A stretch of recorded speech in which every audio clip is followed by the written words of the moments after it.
इनकी हालत देखकर पिंकी गहरी सांस लेकर आएगी। वो समझ गई कि राजू शकुंतला सच कह रहे हैं। हिंदुस्तान में जाकर शकुंतला ने सबको काबू कर लिया है। अब शकुंतला ने ऐलान किया कि हम यहाँ 3 रोज रहेंगे। 3 रोज के बाद सब मगवियों को आजाद कर दिया जाएगा और इन 3 दिन तक सी ग्रेड लड़के लड़कियां ही यहाँ के सेक्शन इंचार्ज हैं। इन सबको आजादी है कि जो इनके साथ जुल्म करते रहे और इनके साथ जुल्म करते रहे, इनके साथ वो जो चाहे सलूक करें, चाहे इन्हें भूखा मारे या वैसे ही मार डालें, क्योंकि आज से ठीक तीसरे रोज इन सबको वैसे भी हम सब कत्ल करके ही जाएंगे। मेरे लिए क्या हुक्म है? पिंकी थरथराते होंठों से शकुंतला से मुखातिब हुई, जो अभी तक खामोशी से सोफे पर बैठी थी। तुम्हारे मुतल्लिक राजू जो फैसला करे कबूल है। शकुंतला ने मुस्कुराते हुए शान बेनियाजी से देखा तो राजू मुस्कुरा दिया और पिंकी की थोड़ी ऊंची करते हुए बोला, देखा पिंकी, कभी के दिन बड़े और कभी की रातें। एक वक्त था कि तुमने सिर्फ अपने बारे में सोचने की पादाश में मुझे अपने ऑफिस में घंटों मुर्गा बनाए रखा था, लेकिन आज वक्त मेरे हाथों में है। तेरे बारे में फैसला मैं बाद में करूंगा। अभी तुम सबके साथ दीवार के साथ मुंह करके खड़ी हो जाओ। राजू का जवाब सुनकर पिंकी का मुंह लटक गया। इसका ख्याल था कि राजू उसके हुस्न का असीर बनकर इसे अपने साथ रखेगा। इसके बाद राजू काफी देर तक देखभाल की इंतजामिया के अफराद को एक तरफ करने में मसरूफ रहा ताकि कोई बच ना सके। इस सिलसिले में इसे अपनी रूममेट शीना, उसकी बहन इरम जो अब बी ग्रेड में थी, से भी मदद ली, जबकि शिमाला शकुंतला इन कमरों से लोगों को निकालती रही जो दूर दूर थे। मसलन कंप्यूटर रूम, वॉचरूम और जो दफातर में थे। फिर हुकूमत खानों को खोला गया। सजा के तौर पर बंद कई लड़की लड़कियां बरामद हुए। गज के कई घंटे की जदोजहद के बाद 30 के करीब अफराद अलग कर लिए गए, जबकि हिंदुस्तान से लाए गए अलहदा थे, जिन्हें शिमाला और शकुंतला अपने साथ गायब हालत में लाई थी। अगले 3 दिन तक इनसे हर किस्म की सहूलत वापस लेकर इन्हें भूखा प्यासा रखकर सब लोगों की खूब खिदमत करवाई गई। वक्त का पहिया उल्टा चल निकला था। लो भाई, सब कुछ टिचन टाच हो गया। शकुंतला आरामदेह सोफे में धंसते हुए बोली, लेकिन इससे कबल के शिमाला या राजू जवाब देते यकयक पूरा कमरा लसने लगा और इन समेत तीनों को यूं महसूस हुआ कि इनकी टांगों से जान निकल गई और वो नातवानी से अपनी जगह पर गिर गए। कमरा बुरी तरह लर्ज रहा था। लटकते फानूस एक दूसरे से लहरा लहरा कर टकरा रहे थे और छनाके से किरची किरची होकर फर्श पर बिखर गए। दरवाजे और खिड़कियों के पट यूं खुलने और बंद होने लगे जैसे शदीद तूफानी हवा चल रही हो। सलीके से पड़े डेकोरेशन पीस कमरे में उड़ने लगे। शकुंतला और शिमाला जो गैबी ताकतवर हस्तियां थी, हवा के थपेड़ों से कमरे में पटखनियां खाने लगी। कमरे की दीवार के साथ लगा फ्लैट टीवी खुद ब खुद ऑन होकर पूरी खराशदार आवाज से शां शां करने लगा।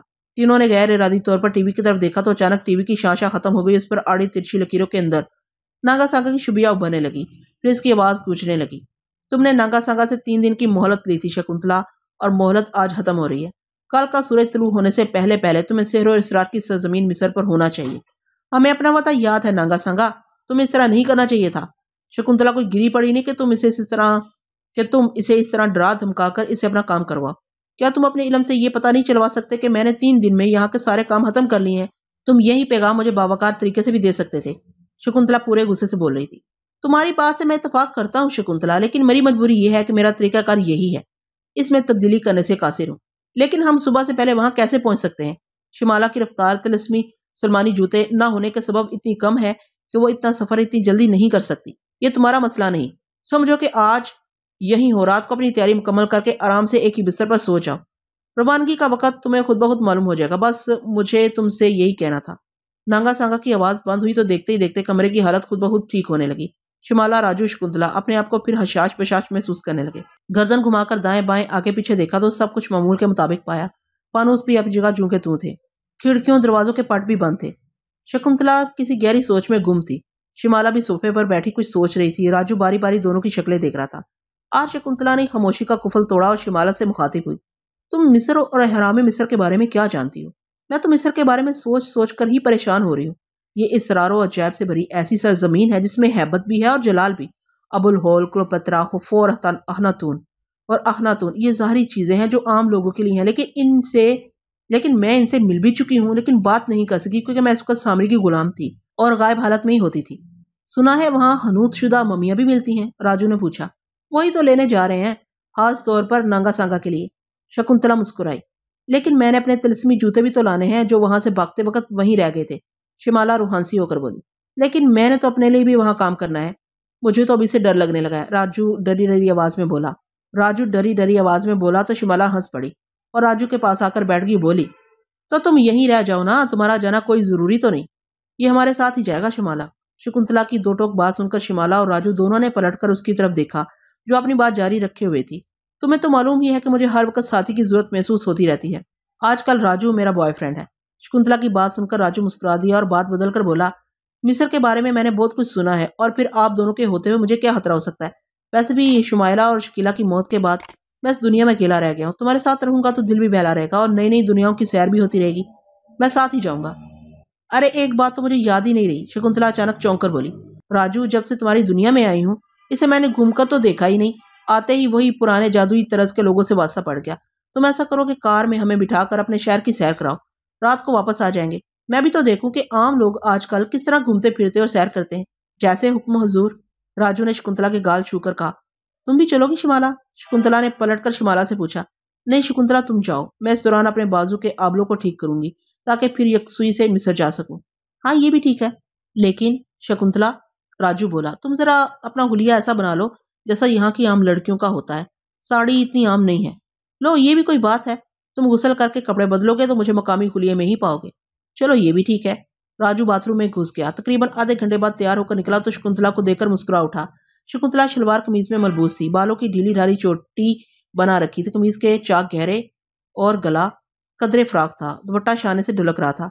हाफ बाजू की चुस्त कमीज यूं लगा जैसे किसी मतवसत घर की खातून हो। राजू खुद इस वक्त पैंट शर्ट में मलबूस था। शकुंतला का हाथ थामे नीचे उतरने लगा। फरजाना के जरिए इस्तेमाल इस कोठी के चप्पे चप्पे से वाकिफ था। गाड़ी की चाबी तलाश करने में से ज्यादा दिक्कत न हुई। राजू ड्राइविंग और शकुंतला फ्रंट सीट पर बैठ गई और फिर वो रात गए तक मुख्तलिफ मार्केट में घूमते रहे। राजू उसे मेकअप की दुकानें, बुटीक, शॉप्स पर घुमाता रहा। चाट, गोलगप्पे, आइसक्रीम खिलाई, बर्गर और बोतल का जायका चखाया। कपड़ों के नित नए डिजाइन देकर शकुंतला दंग रह गई और इन्हें ज़हन नशीन करती रही। फिर वो उसे बहुत बड़े पार्क में ले गया जहां बहुत देर घूमे और झूलों पर बैठे। रात गए वो एक 5 स्टार होटल में चले गए जहां रंगीनियां देखकर शकुंतला दंग रह गई। आखिर डिनर के बाद उन्होंने वापस फरजाना की कोठी की तरफ रुख कर लिया। लेकिन जैसे ही राजू ने गाड़ी पूंछ में रोकी, अचानक ही एक 125 मोटरसाइकिल धुआंधार रफ्तार से कोठी के अंदर घुसता आया और इसे कबल के राजू शकुंतला कुछ कहते उन्होंने मोजर निकालकर तान लिया। शकुंतला ने हैरत से राजू की तरफ देखा तो वो बोला, डाकू हैं? तो शकुंतला गहरी सांस लेकर रह गई। जल्दी बाहर निकलो। एक ने खींचकर राजू को बाहर निकाला और दूसरे ने दौड़कर मेन गेट बंद कर दिया और इधर उधर चुकन्नी नजरों से देखने लगा। शायद वो चेक कर रहा था कि आसपास कोई है तो नहीं। चलो कमरे में, जल्दी करो। एक नौजवान ने राजू को बट मारते हुए कहा और फिर शकुंतला से महाते हुआ, तेरी आवाज निकली तो कत्ल कर दूंगा। शकुंतला ने कोई जवाब नहीं दिया बल्कि सोचने लगी कि देखूं ये क्या करते हैं। दोनों असले के साय में सीढ़ियां चढ़ने लगे और फिर फरजाना के कमरे में आ गए। दोनों डाकू नौजवान चौकस अंदाज में हर तरफ देख रहे थे। राजू और शकुंतला दोनों को सोफे पर बिठा दिया गया। ए लड़की, सारा जेवर उतार दे और तुम भी जो रकम जेब में है और घर में है फौरन निकालो। गाड़ी की चाबी भी दो। शकुंतला ने चुपचाप कलाइयों, कानों और गले से जेवर उतारकर टेबल पर रख दिया और राजू ने पर्स निकालकर सामने कर दिया जिसमें हजारों रुपए थे, जिस पर कब्जा जमाने के बाद उन्होंने घर में मौजूद बाकी रकम और जेवर का मुतालबा कर दिया। जिस पर राजू ने कहा, हमने तो अभी ये कोठी कल ही किराए पर ली है, अभी तक सामान हम नहीं लाए, हमारे पास यही कुछ है। ये तुम्हारी बीवी है? एक नौजवान ने शकुंतला को पुरहवस नजरों से देखते हुए पूछा तो राजू ने इस बात में गर्दन हिला दी। तो फिर चलो इस दुनिया से कूच करने के लिए तैयार हो जाओ। डाकू ने मोजर की नाल राजू की गर्दन पर रखते हुए कहा तो राजू का दिल उछलकर हलक में आ गया। वो सोचने लगा कि कहीं ऐसा ना हो कि शकुंतला के कुछ करने से कबल ही ये गोली चला दे। लेकिन शकुंतला बड़ी घाक थी। वो डाकुओं की नीयत भांप चुकी थी और खुश थी कि चलो इस शहर में आखिरी वक्त अच्छा गुजारने का और एक जरिया हाथ आ गया। वो तेजी से बोली, इन्हें कुछ ना कहें, मैं चीहूंगी नहीं। तुम जो चाहो कर लो, जो चाहे ले लो। शकुंतला की अदाकारी शानदार थी। डाकू नौजवान इस लाजू ऑफर को सुनकर एक दूसरे को देखने लगे और फिर आंखों ही आंखों में एक दूसरे को कुछ इशारा किया तो एक ने अपनी जेब से नायलॉन की डोरी निकाली और राजू की तरफ बढ़ा। राजू के हाथ पुष्प पर ले जाकर बांध दिए, फिर इसे कुर्सी पर बिठाकर इसके पांव भी बांध दिए। अब अगर तुम्हारी आवाज निकली तो तुम्हारा भेजा गोली से उड़ा दिया जाएगा। ये कहते हुए दोनों डाकू, जो हुलिये से पढ़े लिखे नौजवान लगते थे, शकुंतला की तरफ बढ़े, जो किसी घरेलू औरत की तरह खौफजदगी की एक्टिंग में मसरूफ थी। दोनों नौजवानों ने दाएं बाएं से शकुंतला की कमर में हाथ डालकर दस्तराजी शुरू कर दी। शकुंतला ने भी ज्यादा मजामत न की। शकुंतला की ख्वाहिश थी कि ये नरमी और प्यार का मुजाहरा करे, लेकिन इनका अंदाज हासा करहत और जारहाना था। ये शकुंतला को पसंद न आया, लिहाजा कुछ देर तो वो बर्दाश्त करती रही, लेकिन फिर इनकी हरकत से जिच होने लगी। वो उनके साथ नहायत बेदर्दी से ओछों की तरह पेश आ रहे थे। लिहाजा इसने ऊंची आवाज से पूछा, शिमाला कहाँ हो? शकुंतला की बात सुनकर नौजवानों को जैसे करंट लगा हो और वो फुर्ती से अलग हो गए, हौसला तान लिया। किसको आवाज दी है तूने? एक नौजवान ने उसे हशमगी नजरों से घूरते हुए सवाल किया। मेरी बहन है, शकुंतला ने कहा तो इसलिए में शिमाला की आवाज आई। क्या हुक्म है शकुंतला जी? हुक्म क्या है, फटाफट आओ और इनको संभालो, मैं थक गई हूँ और तंग आ गई हूँ। मैं थक गई और तंग आ गई हूँ। अभी शकुंतला की बात मुकम्मल भी ना हुई थी कि शिमाला को सब ने एक सोफे पर बैठे देखा। जो बड़ी अदा से अपना दुपट्टा उंगलियों पर लपेट रही थी। नौजवान हैरत से उछल पड़े। अभी वो हैरत में ही थे कि अचानक इनके हाथ से मोजर फिसल कर निकल पड़े और दूर जा पड़े। दोनों दीवानावार असले की तरफ लपके, लेकिन अब असला इनकी दस्तरस से दूर होकर छत से जा लगा। दोनों बेबसी से एक दूसरे को देखने लगे। इतनी देर में शकुंतला संभल चुकी थी और चहक कर बोली, डाकू साहेबान, तुम्हारा काम अब यहाँ भी खत्म हो गया और दुनिया से भी। चलो अब अगले जहान का रखते सफर बांधो। इसकी बात सुनकर दोनों नौजवान बिजली की तरह से पलटे और दोनों बेयक वक्त शकुंतला पर छलांग के अंदाज से बिस्तर के ऐन ऊपर आकर गिरे। लेकिन शकुंतला तेजी से बिस्तर छोड़कर एक तरफ खड़ी हो गई और दूर खड़ी होकर मुस्कुराते हुए कहने लगी, आओ जाने मन, और मेरी नशीली जवानी से अपनी प्यास बुझा लो। दोनों नौजवान एक बार फिर शकुंतला को दबोचने के लिए इसकी तरफ लपके, लेकिन अब की बार एक ही डाकू उठकर बेड से नीचे जा सका और दूसरा वहीं गिरकर अपने पैरों को यूं मसलने लगा जैसे वो सुन हो गए हों या सो गए हों। लेकिन शकुंतला तक पहुंचने के लिए भी हैरानकुन लम्हा साबित हुआ जब शकुंतला ने अचानक पलटकर तड़ाक से एक चांटा नौजवान के गाल पर जमा दिया, जो उसके मुंह पर 5 दरियाओं के निशानात बना गया। नौजवान लम्हे भर को ठुटका, लेकिन फिर जहरखंद अंदाज में दोबारा आगे बढ़ा। नौजवान लम्हे भर को ठुटका, लेकिन फिर जहरखंद अंदाज में दोबारा आगे बढ़ा और पुस्त से शकुंतला के पेट के गिर्द हाथों से शिकंजा बनाकर इसे उठा लिया और इसे लाकर बेड पर जोर से फेंका और खुद इसके ऊपर आ गिरा। लेकिन अब शकुंतला उसे रियायती नंबर ना देने का फैसला कर चुकी थी, लिहाजा नौजवान के बोझ तले दबे दबे इसने एक हाथ लहराया तो एक कातिल किस्म की छुरी इसके हाथ में नजर आने लगी, जो इसने फौरन ही ऊपर गिरे नौजवान के पहलू में घुसिटर दी। तो नौजवान को जैसे करंट लग गया हो, इस्तरारी तौर पर इसके होंठों से सिसकी निकली और इसका हाथ पहलू की तरफ लपका। लेकिन शकुंतला दूसरा वार कर चुकी थी।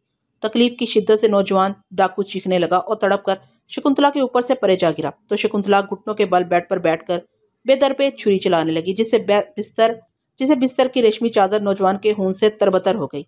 उधर दूसरा नौजवान अपने अंजाम की फिक्र में घिसटता घिसटता बेड से नीचे गिरकर दरवाजे की सिमत घिसट रहा था, जिसके फरार का मंजर देखकर शिमाला मुस्कुराने लगी। उसने उठकर नौजवान पर तवज्जो दिए बगैर राजू की तरफ देखा और उंगली से इशारा किया तो उसके हाथों पैरों की रस्सी की ग्रहें खुद ब खुद खुलते हुए इसे आजाद कर गईं। राजू आजाद होते ही घिसटने वाले डाकू की तरफ बढ़ा, लेकिन इससे आगे बढ़ने से बेशतर ही शिमाला ने डाकू की टांग पकड़कर पीछे घसीटा तो वो किसी तिनके की तरह पिछली दीवार से धड़ाम से टकराया। अब राजू और शिमाला शकुंतला की तरफ मतवज्जा हुए, जो छुरियों के बेतरपे वारों से एक डाकू को छलनी करने के बाद सीने से इसका दिल निकालकर हथेली पर रखे थी। शिमाला ने सालम इंसानी फड़कता दिल देखा तो पूरी वहशत से आगे बढ़ी और दिल उठाकर मुंह में रख लिया और बगैर चबाए निकलने लगी और शकुंतला इसका खून पीने में मगन हो गई। राजू ने दूसरे डाकू को ठोकरों पर रख लिया। अगले 15 मिनटों में शकुंतला खून पीकर फारिग हो गई और पहले जैसी साफ सुथरी होकर सोफे पर बैठ गई। राजू बेड पर कमर सीधी करने की नीयत से दराज हो गया। शिमाला भी बैठ चुकी थी। दूसरा डाकू होनोको की तरह दहशत ज़दा अंदाज में गर्दन हिला रहा था। अपने साथी का इबरतनाक अंजाम देकर इसमें भागने की हिम्मत भी ना रही थी। अब क्या करें? राजू ने सवाल किया। अब आराम से सो जाते हैं। नांगा सांगे की हिदायत के मुताबिक जब चलने का वक्त आया तो वो खुद ही हमें बाखबर कर देगा। ये भी ठीक है, लेकिन इसका क्या करना है? इसको जाने दो। इसको जाने से कबल जरा अपनी खुराक बनाएंगे। शकुंतला ने शिमाला की तरफ देखा तो दोनों खिलखिलाकर हंस पड़ी। अब ये अपनी जगह से हिल नहीं सकेगा। तीनों काफी देर बातें करते रहे, फिर जाने कब इनकी आंख लग गई। राजू को यूं लगा जैसे इसे हिचकोले लग रहे हैं। आहिस्ता आहिस्ता वो देखने के काबिल हुआ तो चंद लम्हे उसे समझ ही ना आई कि वो कहाँ है, क्या कर रहा है। आहिस्ता आहिस्ता जब बात वाजिया हो गई तो बुरी तरह चौंक पड़ा। वो तो किसी गाड़ी की फ्रंट सीट पर बैठा कोहनी विंडो स्क्रीन पर रखे बाहर देख रहा था। ये क्या? मैं तो फरजाना की कोठी पर सोया हुआ था। ये सोचते हुए वो फिर सड़क पर देखने लगा। साफ सुथरी कशादा सड़क पर मुनज़्ज़म ट्रैफिक रवा दवा थी। फुटपाथ नजर आ रही थी। चमकीली धूप हर तरफ बिखरी हुई थी। दरख्त ज्यादा ना थे, ताम पाम के कुछ दरख्त और कैक्टस के पौधे जाबजा नजर आ रहे थे। अचानक किसी ख्याल के तहत राजू ने अपने बाएं तरफ गाड़ी चलाने वाले को देखा। ये कोई उधेड़ उम्र अफ्रीकी था। बाल हबशियों की तरह घने और घुंघरियाले थे, जो खामोशी से स्टीयरिंग पर हाथ सड़क पर नजर जमाए बैठा था। फिर एक ख्याल छपाके की तरह राजू के तहत शव से उभरा तो उसने पलटकर अक्वी नशिस्त पर निगाह दौड़ाई तो गहरी सांस लेकर आ गया। शकुंतला और शिमाला भी शदीद हैरानी मगर गंभीर खामोशी से गाड़ी के बंद शीशों से बाहर का नजारा देख रही थी। राजू को अपनी तरफ मतवज्जा पाकर शकुंतला के होंठ हिले। मेरा तजर्बा कहता है कि हम मिस्र में आ चुके हैं, मगर कैसे? राजू की जुबान से बेख्तियार निकला। इस बारे में बाद में सोच लेना। शकुंतला, जो शायद मामले की तह तक पहुंच चुकी थी, मुस्कुराते हुए बोली और फिर शिमाला की तरफ देखकर मुस्कुराने लगी। शिमाला के पंखड़ी होठ जवाबन वाह होने लगे। वो दोनों अपने अपने दिमागों को पुरस्कून कर चुकी थी। वो जानती थी कि काली ताकतें बहुत ताकतवर होती हैं। और राजू ने देखा कि गाड़ी होटल के मेन गेट से अंदर दाखिल हुई और फिर दाखिली दरवाजे के आगे रुकती चली गई। ये एक दरमियाने दर्जे का साफ सुथरा होटल नजर आता था। राजू नीचे उतरा तो उसे गाड़ी की छत पर अजरता लिखा नजर आया। वो समझ गया कि हम किसी टैक्सी में बैठे हुए थे, लिहाजा अब इसे किराया भी मांगेगा, मगर मेरे पास तो करेंसी भी नहीं होगी। ये सोचते हुए राजू ने पैंट की जेब से पर्स निकालकर खोलने के साथ ड्राइवर की सिमत सवालिया नजरों से देखा तो इसने दोनों हाथों की 10 उंगलियां लहरा कर कहा, $। तो राजू ने बगैर बहस के $10 का नोट निकालकर इसके हाथ में पकड़ा दिया तो काले अफ्रीकी के सफेद दांत चमकने लगे। तो शक्कर हबीबी, उसकी आवाज सुनाई दी। शकुंतला और शिमाला भी उतरकर लिबास दुरुस्त कर रही थी। ड्राइवर ने तेजी से उतरकर टैक्सी की डिग्गी खोली और 2 सूटकेस निकालकर इनके सामने रख दिए, जिन्हें ये तीनों हैरानी से देखने लगे। अब राजू ने होटल की तरफ निगाह की तो शीशे के दरवाजे के ऐन ऊपर अंग्रेजी में होटल अलकाहरा के अल्फाज चमकते नजर आए। तीनों ने एक दूसरे की तरफ देखा। इतनी देर में एक बबरती लोडर नौजवान आगे बढ़ा। उसने दोनों सूटकेस उठा लिए और तेज तेज चल पड़ा। शकुंतला, राजू और शिमाला भी इसके पीछे पीछे थे। रिसेप्शन पर कोई लड़की बैठी थी। जैसे इसकी निगाह राजू से मिली तो राजू को हैरत का शदीद झटका लगा। इसने पलटकर शिमाला और शकुंतला के तासुरात जानना चाहे तो इनकी आंखों से भी हैरत टपक रही थी और होंठों के बोनट बुरी तरह खुल चुके थे। तीनों के मुंह हैरत से खुलते जा रहे थे। बात ही कुछ ऐसी थी। रिसेप्शन पर जो लड़की थी वो हूबहू राजू की बहन शकीला नजर आ रही थी, जिसे चंद रोज कबल सांपों के जजीरे पर खुद राजू अपने हाथों से दूसरी बहन शिमाला के साथ दफना आया था। राजू, शकुंतला और शिमाला तीनों ही की समझ में ये बात ना आ रही थी, सिवाय इसके कि इसका लिबास मगरबी और लेजा अरबी था, लेकिन अंदाजे तहातब अंग्रेजी में ही था, जो राजू को ट्रेनिंग सेंटर में हासी हद तक सिखा दी गई थी। लिहाजा टूटी फूटी जुबान में इसने डबल बेड कमरा तलब किया और साथ ही ये भी कहा कि कोई वीआईपी किस्म का कमरा अलॉट करें। अच्छा खासा एडवांस की मद में दे दिया और बताया कि हम टूरिस्ट हैं, हमारा क्याम तवील भी हो सकता है। शकीला की हमशक्ल इनका इंदराज करने लगी तो राजू ने जब बगौर से देखा तो मुस्कुरा कर रह गया, क्योंकि लड़की के बाल सुनहरे और आंखें सब्जी माइल थीं, जबकि शकीला के बाल गहरे स्याह थे और आंखें भूरी, ताहम शक्ल में कदरे मुशाबत जरूर थी। लिहाजा सर झटक कर राजू ने तायराना अंदाज से होटल का जायजा लेना शुरू कर दिया। बाहर की निस्बत अंदर से अच्छा खासा कशादा और खूबसूरत होटल था। चिकने स्तून, चमकता फर्श, मगरबी अंदाज। मर्दों के साथ इंतजामिया में खवातीन भी थीं। एक जानब छोटे से स्टेज पर एक म्यूजिशियन बैठा पियानो पर कोई धुन छेड़ रहा था, जबकि दूसरी जानब एक मुसव्वर के सामने कोई खातून बुत बने बैठी अपना स्केच बनवा रही थी। रेस्टोरेंट हॉल में इक्का दुक्का लोग ही थे, क्योंकि सुबह का वक्त था। ये तो राजू को अब पता चला था कि शिमाला यहाँ भी किसी को दिखाई नहीं दे रही थी और होटल की रिसेप्शन ने शकुंतला और राजू को मियाँ बीवी समझकर डबल बेडरूम अलॉट किया था। होटल का मुलाजिम सामान उठाकर लिफ्ट के पास पहुंचकर इनका इंतजार करने लगा था, लेकिन राजू अब तक मुड़ मुड़कर शकीला की हमशक्ल को देखे जा रहा था। इसकी इस हरकत को कई वेटर्स और दीगर लोगों ने महसूस कर लिया था। लिफ्ट ऑपरेटर ने मुलाजिम से कोई बात की और 10 नंबर का बटन पुश कर दिया तो राजू चौंका, यानी इनका कमरा होटल के 10वें फ्लोर पर था। चलो ये भी ठीक है, वो सोचने लगा, ऊपर से शहर का नज़ारा तो होगा। कमरा वाकई शानदार था। टीवी, फोन, फ्रिज की सहूलत मौजूद थी। आला पर्दे और कारपेट भी था। वेटर ने सामान रखा, चंद जरूरी बातें ने समझाई और दांत निकालता हुआ शकुंतला गहरी नजरों से घूरता हुआ बाहर चला गया। राजू ने अंगड़ाई ली और खिड़की के पास आकर पर्दा हटाया और बाहर का नजारा करने लगा। होटल की 10वीं मंजिल से काहरा का निखरा हुस्न निगाहों से समेटने लगा। हर तरफ बुलंदोबाला इमारतें, नीचे चलती फिरती जिंदगी राजू को अपने मुल्क जैसी ही नजर आई। ये होटल शायद इर्द गिर्द की इमारतों से बुलंद, इसलिए यहाँ से हर चीज नजर की दस्तरस में थी। राजू को पता भी न चला कि शकुंतला और शिमाला इसके दाएं बाएं आ खड़ी हुई। अरे वो क्या है? तिकोन तिकोन, शकुंतला की आवाज सुनकर राजू चौंका। यही एहराम है शकुंतला जी। शिमाला की बात सुनकर दोनों गौर से इन तिकोनी इमारतों को देखने लगे, जो काहरा के बैत में एक दूसरे के आगे पीछे खड़ी थी। मुझे तो इनमें कोई खास बात नजर नहीं आई। आम से पत्थरों की आम सी चीज नजर आ रही है। नहीं शकुंतला, शिमाला ने लुकमा दिया, ये ना तो आम है और ना खास, बल्कि ये कुर्रायर्स की खास इमारतें हैं और इसका अंदाजा तुम इनके करीब जाकर गहरे मुशाहदे के बाद ही हो सकता है। खैर देखा जाएगा। लेकिन ये बताओ शिमाला कि मिस्र में इन एहरामों के अलावा कोई और भी काबिल जिक्र चीजें हैं? हाँ, दुनिया का सबसे तवील दरिया नील है, जो अहले मिस्र की ज़राअत और खुशहाली का वाहिद जरिया है। इसके अलावा मिस्र 2 बरआज़मों की सरजमीन है, बरआज़म अफ्रीका और बरआज़म एशिया। यहाँ गले मिलते हैं। दुनिया की वो वाहिद नहर इस सरजमीन पर है जिसे नहर सुइस कहते हैं, जो 2 समंदरों को मिलाती है और जिससे बाकायदा बड़े बड़े मुसाफिर बरदार, तेल बरदार तिजारती और फौजी बहरी जहाज गुजरते हैं। मिस्र ही वो ममलकत है जिसमें हजरत मूसा अलैहिस्सलाम और फिरौन का तारीखी मार्का हुआ।